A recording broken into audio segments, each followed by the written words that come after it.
Hi guys, I would just like to share these two supplements na binigay sa akin ni YC. So this one is L-arginine and this one is melatonin. Okay, so niregalo sa akin to yung L-arginine para sa improved blood flow. And so it also helps lower your blood pressure. At saka syempre for yung mga kapag mahilig ka mag-exercise, this also helps you recover fast.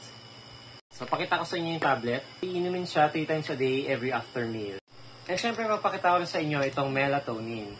Bale, ito, bumili si Mrs. for both of us. So, meron kami tag-isang bote. Okay, so, ito ng melatonin. This is perfect for people na medyo hirap makatulog.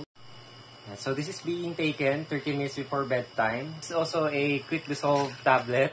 And masarap siya, cherry flavor. And so, right now, these are the two supplements na ginagamit ko and tinitake to help with my sleep and to help with my blood flow.